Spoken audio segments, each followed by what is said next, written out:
सत्य गुरु जय गुरुदेव। सतगुरु जय गुरुदेव नाम किसका? प्रभु का। प्रभु का पावन नाम। मन मंदिर स्वामी बैठे हैं। मन मंदिर स्वामी बैठे यूं पार आए दया बरसाते।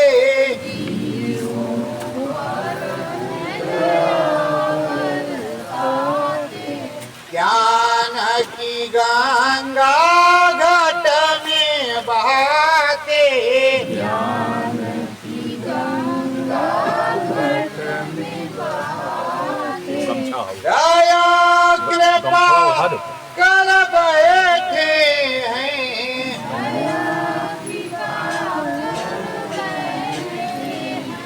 मन मंदिर सतगुरु बैठे हैं। मन मंदिर सतगुरु बैठे नाम भजन में सब मन लाओ।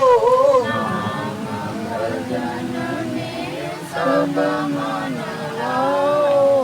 गगन शिखर में तुम चढ़ी जाओ। गगन शिखर में तुम चढ़ी जाओ। ब्रह्मसूत्र गंगा में नहाओ। ब्रह्मसूत्र गंगा में नहाओ। क्यों घमंड में ऐठे हो।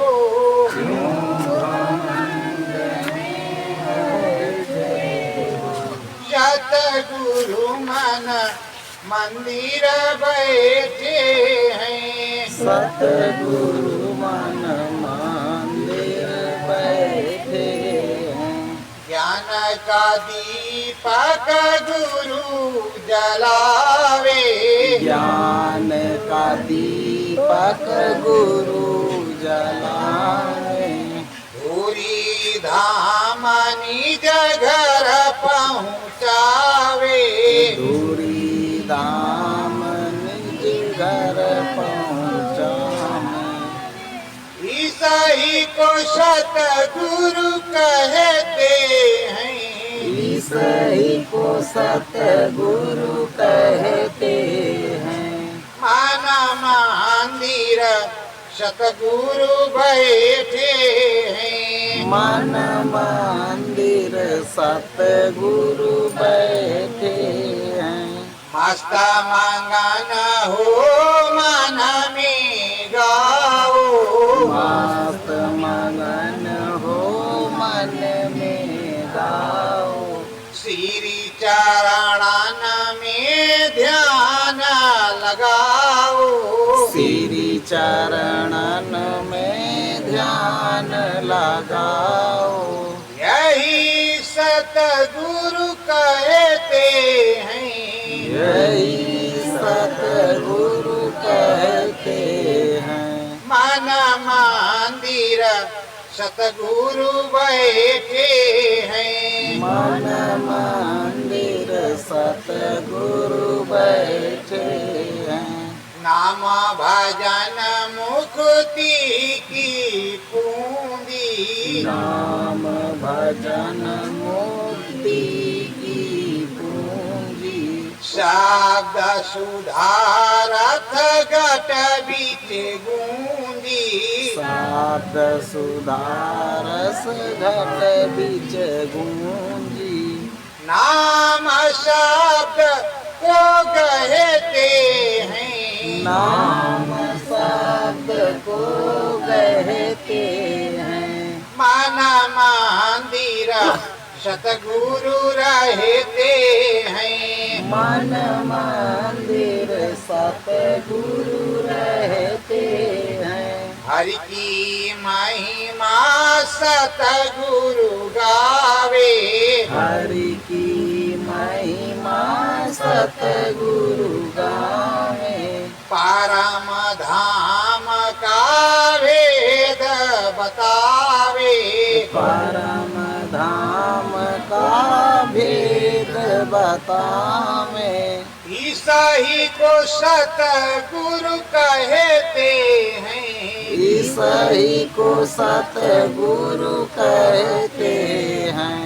मन मंदिर सतगुरु बैठे हैं। मन मंदिर सतगुरु बैठे हैं। चरणान उनके शीस झुका लो। चरणन उनके शीस झुका लो। नाम भजन को घट में गालो। नाम भजन को घट में गालो। ईसाई को सतगुरु कहते हैं। ईसाई को सतगुरु कहते हैं। मन मंदिर सतगुरु बैठे हैं। मन मंदिर सतगुरु कहते हैं। सत्य गुरु जय गुरुदेव। प्रेमियों, जब नामदान मिल जाता है, जिस घड़ी से स्वामी से नाम का सौदा हो जाता है, उसी समय से ये जो मनुष्य रूपी मानव खोल की जागीर है वो सद्गुरु की हो जाती है। पूरा अधिकार और पूरी अनुकंपा जो सद्गुरु की होती है और नाम शब्द की महिमा वो बराबर घाट पर गाते ही रहते हैं, घाट में समझाते रहते हैं, बराबर नाम सुधारस वो देते रहते। उनका यही काम है, नर मानव कोल जाति में जन जागरण को करना, आध्यात्मवाद जगाना और निज घर का भेद बताना, यही समरथ संत सद्गुरु का काम है। ये समरथ संत सद्गुरु हजार नहीं होते, 1 2 3 तक तो हो सकते, लेकिन 1 2 3 तभी हो सकते हैं जब वक्त की मांग हो। नहीं, वक्त का एक ही संत सद्गुरु होता है, वो सर्वव्यापी सर्व समर्थ होता है। और वैसे तो गुप्त और प्रकट संत होते ही। प्रेमियों, सद्गुरु जो नामदान देता है तो अपने जीवों की संभाल भी वही करता है, किसी दूसरे को नाम की डोरी नहीं पकड़ा देता कि इन बच्चों को आप संभाल। देखो प्रेमियों, इस जगत का विधान है, पिता की जो जड़ जायदाद होती है, जो उसका माल खजाना होता है, वो बच्चे और बच्चों को मिलता है। पुरखों से जो चला आया है उसी प्रकार से जिसने नामदान दिया वही नैया पार लगाए। इसलिए सदा निशाना अपने सद्गुरु से ही रखना और नाम भजन करते ही रहना, यही हमारा परम कर्तव्य है। अंदर घाट पर बैठ करके दरवाजे की कुंजी खटखटाना और नाम रूपी चाबी से इस घट का ताला खोलना है। अंदर में चढ़ाई होगी और वो चढ़ाई होगी सद्गुरु की दया कृपा से। जब ये मन बुद्धि चित्त सद्गुरु के चरणों में लगेगा तभी नाम शब्द की चढ़ाई होगी। ये मंगलमय दिन आ जाए, हमारे तुम्हारे जीवन में चढ़ाई होने लगे, घाट पर सूरज जाने लगे, निज अनुभव होने लगे, इसी के लिए हमने आपने नामदान दिया। अगर नामदान लेने के बाद सुमरन ध्यान भजन नहीं किया, अनुभव नहीं हुआ, फिर किस बात का नामदान। अब नामदान संस्कार तो पड़ा, ये भी जमेगा, जीवन निरर्थक होगा। फिर सार्थक बनने के लिए इसे मनुष्य जीवन मिलेगा, फिर से नामदान मिलेगा और फिर से भजन करना होगा। और जब तक भजन नहीं करोगे, हरि का घटपट नहीं खुलेगा, निज धाम का रास्ता नहीं समझोगे, तब तक आप जान नहीं पाएंगे। अगर आपको मालूम है कि यहाँ से हमें बनारस जाना है, तो बनारस का रास्ता भी मालूम होना चाहिए, अथवा पूछते पूछते लोग जाते। तो प्रेमियों, दो ही चीज है, या मालूम हो या जानकारी करके जाया जाएगा। और समरथ संसद गुरु इस तरह का होता है कि उसके पास, जैसे आपके पास इस समय रोड मैप, उसी तरह उसके पास पूरा मैप, हर चीजों, वो सर्वव्यापी है, सर्व समर्थ है, वो सारी चीजों को बताता और समझाता है, निज अनुभव करवाता है। सारे ज्ञान की गंगा सदगुरु ही बहाता है। आखिर हमारा तुम्हारा जब जन्म हुआ, जब माँ की गोद में रहे, तो माँ ने और घर परिवार वालों ने लालन पालन किया, मार्गदर्शन किया, माता पिता ने मार्गदर्शन किया, फिर नाम संस्कार हो गया और जाकर के स्कूल में, गुरुकुल में शिक्षा ग्रहण करने लगे। तत्पश्चात थोड़ा समाज की जानकारी, देश की जानकारी और ये भौतिक ज्ञान होने लगा। पर माता पिता तो जब तक उनकी अंतिम सांस चलती है, तब तक अपने बच्चे की देखरेख करते। और समरथ संसद गुरु तो जब से बाह पकड़ लेते हैं, छोड़ते तो है नहीं, बराबर वो दया मेहर करते ही रहते हैं। तो ऐसे समरथ स्वामी को बाह पकड़ाई, उन्होंने कहा कि या हमको पकड़ा दो या हमको तुम पकड़ लो, दो ही काम हो सकता, और दोनों काम एक ही है, पकड़ लो या पकड़ा दो। तो प्रेमियों, अगर नाम को पकड़ा है, नाम को कहा है, नाम आपके पास है, तो उस नाम को जागृत करो। बिना जागृत किए कुछ भी होने वाला नहीं। देखो, दीपावली को सब छोटे से छोटे, बड़े से बड़े सभी लोग अपने मंत्रों को जागृत करें। और आपकी दिवाली उसी दिन होगी जिस दिन आपका घटपट पड़ेगा, अंदर में नाम जागृत हो जाएगा। और अंदर में जब ये नाम चलने लगेगा, तो गुरु से मिलन होने लगेगा। आपको कहीं जाने की जरूरत नहीं पड़ेगी। ये मनुष्य रूपी मानो पोल मंदिर, ये ऐसा गुरुद्वारा है जिसमें 24 घंटे गुरु की अखंड बैठक है, इसमें खंडन नहीं है। तो इस अखंड बैठक में अपने सदगुरु के से मिलने के लिए तुम्हें निज घाट पर जाना होगा। और निज घाट पर जाने के लिए तुम्हें नाम की महिमा गानी पड़ेगी। और जब तक नाम की महिमा नहीं गाओगे, मन बुद्धि चित्त नहीं लाओगे एक जगह पर, तब तक कोई भी कार्य होने वाला नहीं।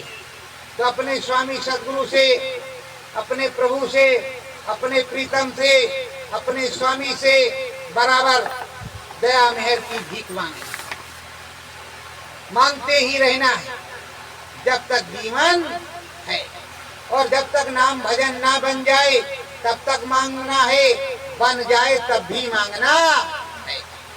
अरे भाई, त्रिलोकीनाथ ने तपस्या करके उस अनामी महाप्रभु से, जिनके हम संतान हैं, जीव हैं, उन्हीं के वो भी जीव हैं, उन्होंने इतना बड़ा राज्य मांग लिया। तुम्हें तो मुक्ति चाहिए, राज्य की कामना है नहीं, जरूरत है नहीं। क्योंकि राजा एक ही होता है, 10-20 होते नहीं।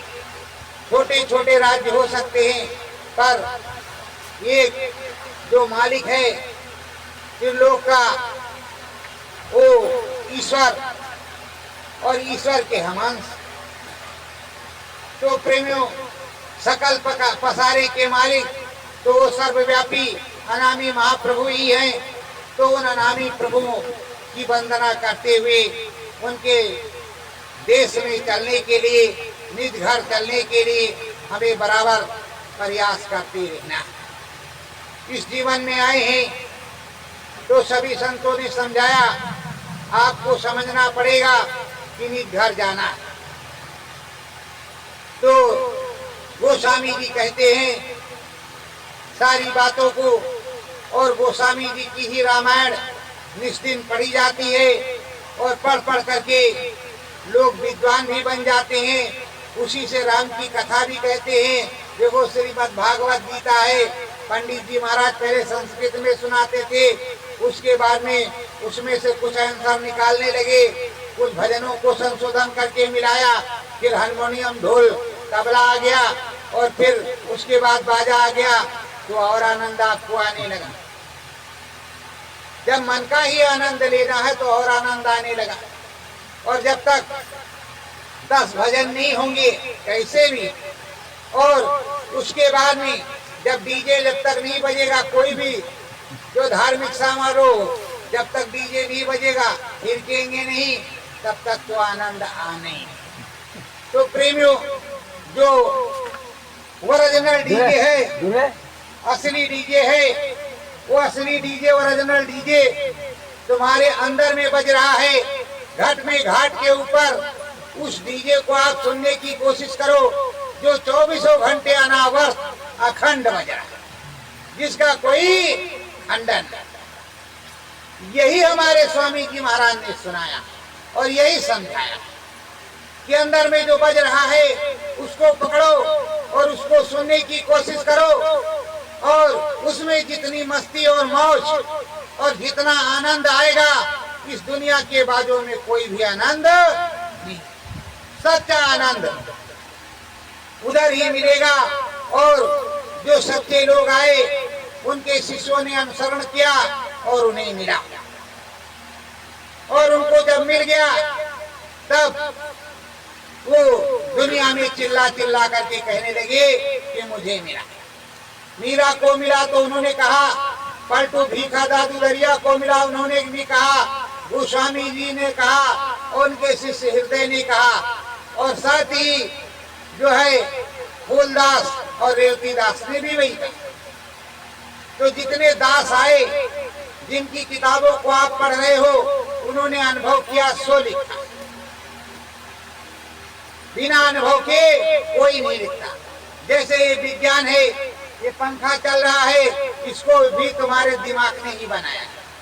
उसने और जिसने दिमाग को बनाया है, ब्रेन को बनाया है, हमको उस बनाने वाले मिस्त्री के पास जाना है कि उसकी और क्या क्या चीजें बनाई हैं और कैसे उसकी फैक्ट्री में हमें काम मिलेगा, जहां से हमारा जो है कभी भी अवकाश नहीं होगा, ना हम निकाले जाएंगे। उस फैक्ट्री में जाना, और ना कभी हमारी नौकरी खत्म हो। जिसने हमको हमारे ब्रेन को बनाया, हमारे दिमाग को बनाया, हमें वहां नौकरी करनी। इसीलिए कहते हैं मेरे सरकार की नौकरी सबसे बढ़िया और सबसे खरी नौकरी करने के लिए उस परमानंद सुख सर्वव्यापी सद्गुरु से बराबर लगन लगानी होगी, और नाम की महिमा सुननी होगी, और नाम रसाई जाननी होगी। सतगुरु तुमको नाम बतावे, सतगुरु तुमको नाम बतावे, नाम की महिमा गुरु समझावे, नाम की महिमा गुरु समझावे। पांच तत्व का रचा शरीरा, पांच तत्व का रचा शरीरा, यह जीवन है अत गंभीरा, यह जीवन है अति गंभीरा। प्रेमियों, वो बतलाते हैं जो पंच भौतिक मनुष्य रूपी मानव कोल मंदिर है, इसमें हर प्रकार की चीजें हैं और हर प्रकार की व्यवस्था है। इस व्यवस्था के अनुसार तुम स्मरण ध्यान भजन करके, मैंने नाम की महिमा तुमको बताई, उस नाम की महिमा को गा करके चलना। पर इस 5 तत्व वाले पिंजड़े में आपको चलना है। इसी पिंजड़े से दरवाजा जाता है, बाहर से कोई दरवाजा नहीं जाता। और इस पंच भौतिक शरीर में बैठ करके तुमको सारी चीजों को जागृत करना है। पहले आपको अपने मन बुद्धि चित्त को एकाग्र करना है और विरह विवेक जो है उसको जगाना है और काम क्रोध मद लोभ को अहंकार को जो है ठंडा करना है और अच्छी चीजों को संस्कारों को प्रकट करना है। साथ ही साथ मन बुद्धि चित्त घाट पे लाना है और जो नाम की महिमा सुनाई गई है उस महिमा के अनुसार तुमको अपने घट में और घाट में दोनों चीजों को जानना है। शिव शक्ति का भेद बतावे, शिव शक्ति का भेद बतावे, कांठ चक्र सतगुरु समझावे, कांठ चक्र सतगुरु समझावे। शिव और शक्ति का ये शरीर शिव और इसमें जो शक्ति बैठी हुई है, जो एनर्जी पावर, वही पार्वती, वही शक्ति, वही शक्ति, वही ताकत। और बिना ताकत के पावर के शरीर चलने वाला, एनर्जी नहीं होगी, शरीर नहीं चलेगा। तो प्रेमियों, ये शरीर अगर शिव है तो इसमें शक्ति पार्वती है। तो जिसके पास शिव और शक्ति हो उससे क्या नहीं हो सकता, सारी चीजें हो सकती हैं, सारी मंगल कामनाएं पूरी हो सकती हैं। तो प्रेमियों, वो शिव शक्ति के साथ जो भी देवी देवता बैठे हैं उनके बारे में भी समझाते हैं कि ये जब शरीर शिव है और इसमें शक्ति बैठी हुई है तो शिव शक्ति अगर इस त्रिलोक में बैठी है तो उसके साथ समस्त देवी देवताओं की भी बैठक होगी और पूरा ब्रह्मांड का ज्ञान जो गुरु बतला रहा है वो भी होगा। तो सदगुरु बतलाते हैं कि फिर शिव को शिव गुरु से मिलने जाना पड़ता है। शिव भी किसी की आराधना करते हैं। ये तो आपको पता लगाना चाहिए कि हम शंकर भगवान की पूजा करते हैं, फिर शंकर भगवान किसकी पूजा करते हैं? 24 घंटे समाधि लगाए रहते हैं, जब देखो समाधि में लगे रहते हैं। यही लिखा है वेद में और पुराण में कि शंकर भगवान समाधि लगाए रहते हैं। अगर गलत समय समाधि टूट गई तो प्रलय आ सकता जो है। तो प्रेमियों, ये जो शिव है यहाँ इस धरा मंडल पे बैठा है, ये शिव, ये शरीर ही शिव है और इस शिव में शक्ति है और ये जीता जागता बोलता है। अगर ये शिव अंदर वाले शिव से मिल जाए, अंदर वाले शिव से ज्ञान प्राप्त कर ले और उसी की तरह वो अंदर वाला शिव किसको बचता है वो भी जान ले, तो मुक्ति हो जाएगी कि नहीं हो जाएगी। जिनको वो शिव भजते होंगे उन्हीं को हम भी भजेंगे। अरे भाई, एक बार की बात है, एक बुजुर्ग जो है जंगल में रहते थे और वही उनकी छोटी सी झोपड़ी थी। राजा गए थे शिकार को, उनको प्यास लगी तो पानी मांगा तो उन्होंने रस पिलाया, घास का रस पी लिया। राजा बोला कि भाई हमारा राज्य फला जगह है, चले आना और जो जरूरत हो तुमको देंगे। जब कुछ समय बाद लड़की की शादी करनी थी तो सोचा, वो राजा आए थे, बोले हैं चले शायद कुछ मिल जाए तो व्यवस्था बन जाएगी। जब यहाँ से पहुंचे और राजा के पास पहुंच गए तो देखा राजा साहब पहचान गए, बैठ गए। अब राजा साहब ने एक आरती ली और 2-4 धूप बत्ती उस समय के अनुसार और लगे भोलेनाथ के सामने घुमाने, हाथ जोड़ करके बैठ गए। फिर ध्यान किया, फिर ऐसे जो है अपना गमछा फैलाए हुए, और उसके बाद में गमछे को समेटा और उसके बाद प्रणाम किया, कुछ प्रसाद बांटा। तो कहा राजन ये क्या कर रहे थे? कहा शिव भगवान से मांग रहे थे। कहा क्या? यही हर प्रकार की दया कृपा कर दो, बरकत कर दो, धन दौलत धन धन ध्यान और घर परिवार में सुख समृद्धि रहे। तो कहा इतना होते हुए भी आप मांग रहे थे? तो कहा हाँ भाई, मांगना तो रोज पड़ता। तो कहा आप किस काम के लिए आए? कहा कुछ नहीं, बस ऐसे चले, बस ऐसे चले आए आपके दर्शन करने के। वो समझ गया कि हमसे बड़ा भिखारी तो यही है, इतना होने के बावजूद ये मांगता है, तो हमसे बड़ा तो यही भिखारी है। तो इससे मांगने के बजाय चले उसी से मांगे जिससे ये मांगा। वो देगा तो छप्पर फाड़ के देगा, ये देगा तो 10-5 देगा। अरे तो प्रेमी, आपको भी सोचना चाहिए, ये मनुष्य रूपी मानव कोल मंदिर है, इस मंदिर में भगवान जी की बैठक, भगवान जी की किस किस तरह से बैठक है। ये जो गुरुद्वारा है, ये जो मनुष्य रूपी मानव कोल मंदिर है, ये 10 दरवाजों का मालिक है। जैसे आपके मकान में आप अपनी व्यवस्था के अनुसार दरवाजे रखते हो, तो प्रभु ने इसमें 10 दरवाजे रखे। इन 10 दरवाजों का अलग अलग काम,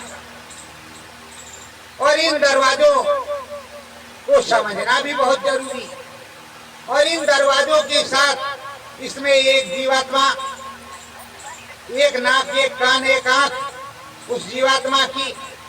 दूसरी बात, मन बुद्धि चित्तअंतःकरण और कई चीजें इसमें उस प्रभु ने बनाया, बैठाया। वो प्रभु का विज्ञान है जो तुमको बनाया है। तुम्हारा विज्ञान इस पंखे को बनाया है, पर तुम्हारे को बनाने वाला कितना कारीगर जो है सफल होगा, कितना प्रबल होगा, तो जानकारी उसी से प्राप्त करते हैं जिसने हमको बनाया। इसीलिए कहते हैं आओ हम सब उस ईश्वर का गुण गाएं जिस ईश्वर ने इस जगत को बनाया। उस ईश्वर की वंदना करने को कहते हैं। पहले आपकी कक्षा 1 से 5 तक किताब में वही लिखा था, वही प्रार्थना थी, पर अब तो क्या क्या है उससे कोई। अब ईश्वर या प्रभु में आस्था कम हो गई है। ईश्वर प्रभु से आस्था उठ करके वो टीवी, रेडियो, वीडियो, फेसबुक में चला गया। अब समय का समय जो है बहुत ही कम बचा उनके पास, और जबकि उस प्रभु ने पूरा समय दिया तुम्हें नाम भजन करने के लिए, और आप कह रहे हो समय नहीं। और वो भी समय है जब तुम्हारा अंत समय आएगा, तब भी तुम उससे कहोगे कि अभी हमारे पास समय नहीं। तब लठ बजेगी, तब तुम्हारी समझ में आएगी कि हमारे पास समय जब था तब तो हमने कुछ किया नहीं, अब समय है नहीं तो हम करेंगे क्या? तो जबरदस्ती तो जाने ही पड़ेगा। तो प्रेमियों, इस 10 दरवाजे वाले मकान में आपको रहना है, और 9 दरवाजे खुले हुए हैं। 10वें दरवाजे की खोज कर, 10 दरवाजे में से 9 दरवाजे खुले, और जो 10वां दरवाजा है उसकी खोज करके उसी पे राम बैठा। उसी दरवाजे को खोलना है मनुष्य रूपी मानव कोल मंदिर में, और इस गुरुद्वारे में वही असली दरवाजा है। उसको खोल करके ही राम कृष्ण से मिलने के लिए ये जो है वो स्वामी जी गए, और तमाम संत पहुंचे, और जीते जी पहुंचे। मानने के बाद किसी की चिट्ठी पत्री नहीं आई, वो जीते जी गए, और जीते जी खोला उस दरवाजे को, और अंदर में राम बोला, और जो बोला उसको उन्होंने लिखा। किस लिए? इस जनता जनार्दन को जानने के लिए, मार्गदर्शन के लिए। तो प्रेमियों, अगर संत महात्मा मार्गदर्शन नहीं करते तो ये मार्गदर्शन होता है। पंडित जी महाराज गीता, रामायण, सत्यनारायण की कथा नहीं सुनाते तो आपको कैसे जानकारी होगी ये चीजें। और बताते हैं कि इतने देवी हैं, ये देवता है, ये ब्रह्मा है, विष्णु है, महेश है, फिर ये गणेश है, ये कार्तिकीय है, तो कौन है? इन सब का ज्ञान आपको कैसे हो? तो एक तो किताबें वो लिखी हैं, दूसरे उनका अनुसरण, और तीसरा वो होता है जो सारी किताबों का ज्ञान रखता है। जो किताबें उधर परमानंद सुख और परम ज्ञान प्राप्त करके अंदर में बताता हो कि इसको ऐसे लिखो, वहां पर ये चीज है, और ऐसे देखो, ऐसे समझो, वो सर्वव्यापी। तो उस सर्वव्यापी ज्ञाता से हमें मिलने की जरूरत, जो सर्वव्यापी ज्ञाता है। यहाँ एक ज्ञान कर लेकर के क्या करेंगे? जो सर्वव्यापी होगा, जो हरि है, अनंत है, उस अनंत ज्ञान को प्राप्त करने से हमको बहुत कुछ मिल जाएगा। और सच्ची दया कृपा उस सतगुरु स्वामी की होगी जिसने नाम भेद बताया है। तो नाम भेद बताने वाला ही सर्वोपरि है, और उस नाम भेद को जान लेने के बाद इस मनुष्य रूपी मानव पोल मंदिर में बैठ करके मन बुद्धि चित्त को एकाग्रचित्त करके 10वें दरवाजे पर लगना, और इस 10वें दरवाजे को खोल करके अपने सद्गुरु से और उस हरि प्रभु से मिलने जाना है। यही हमारा परम कर्तव्य है, और ये मानव जीवन का लक्ष्य भी यही है। जब घटपट खुलेगा, अंदर में वो स्वामी बोलेगा, और स्वामी के साथ आप जाओगे तो धीरे धीरे उस परम धाम को प्राप्त कर लेंगे। और आप सोचो कि हम ऐसे चले जाएंगे तो ये त्रिलोक नहीं, और ना ही ये पृथ्वी लोक, उधर के लोगों की संरचना और उधर की चीजें अलग है, जिसको स्वामी संत सद्गुरु ही जानता है और वही बताता है। हरि अपना भेद न बताए तो क्या किसी को मालूम हो कि हरि का ये भेद है? इसीलिए संत सद्गुरु पहले तपस्या करते, साधना करते, सिमरन ध्यान भजन करते, और उनके गुरु के, उनके सद्गुरु के द्वारा दिया हुआ नाम जब जागृत होता है अंदर में, उन्हें चढ़ाई होती तो निज अनुभव अपनी किताब में लिखते हैं, अपनी डायरी में लिखते हैं। धीरे धीरे उसको लिख करके आना और जाना, आना और जाना, ये सब लिख करके पूरा एक ग्रंथ तैयार किया। जब ग्रंथ तैयार हो जाता है और उनके सद्गुरु की दया कृपा होती है, वो उनको आदेश देते हैं, तो इस जगत में मानव पोल, मनुष्य रूपी मानव पोल मंदिर में रहने वाले जीवात्माओं को, इंसानी जामा को, इंसानी जात को वो समझाते हैं और बुझाते हैं। वो ना देखते हैं ब्राह्मण है कि क्षत्रिय है कि वैश्य है, यहाँ वो सभी को एक समान सुनाते और समझाते हैं। जो समझ जाता है, सुन जाता है, उसकी तो नैया पार हो जाती। अरे भाई, आप लोगों के तो बड़े भाग, आपके पुरखों ने शायद दर्शन किया हो, वंशजों ने देखा हो। काशी यहाँ पासी में है, बनारस यहाँ पास में है। लोग कहते हैं या ग्रंथों में या किताबों में लिखा होगा कि काशी में मुक्ति प्राप्त हो जाए। काशी मुक्ति का नाका, मुक्ति वहाँ मिलती है। तो यहाँ तो बहुत से संत हुए सदगुरु, जिनका परचम पूरे विश्व में आज भी गाया जाता है। तो प्रेमियों, आपके वंशजों ने, पुरखों ने दर्शन किया होगा। तो प्रेमियों, उन्होंने इतना समझाया, नाम तो पूरे विश्व में गया, पर शिष्य कितने हुए, पार कितने हुए, ये भी आपको देखना है। आपके सदगुरु परम संत बाबा जय जी महाराज ने आपको नाम दिया और पूरी वही चीज बताई जो कबीर साहब ने बताई, रैदास साहब ने बताई, गोविंद साहब ने बताई, वही तुमको बताया और समझाया और पूरा सुनाया। अब भी आपको वही सुनाया जाता है। अब सुन करके कितने लोग काम कर जाएंगे और कितने लोग अपने गुरु का नाम कर जाएंगे कि हमें हमारे सदगुरु से मिला। तो ये मैं लिख करके हमने तैयार किया है और ये मेरे गुरु की महिमा है। उसी को गुरु महिमा कहते, जो आप लिखोगे निज अनुभव, जो अपने किताबों में लिखोगे।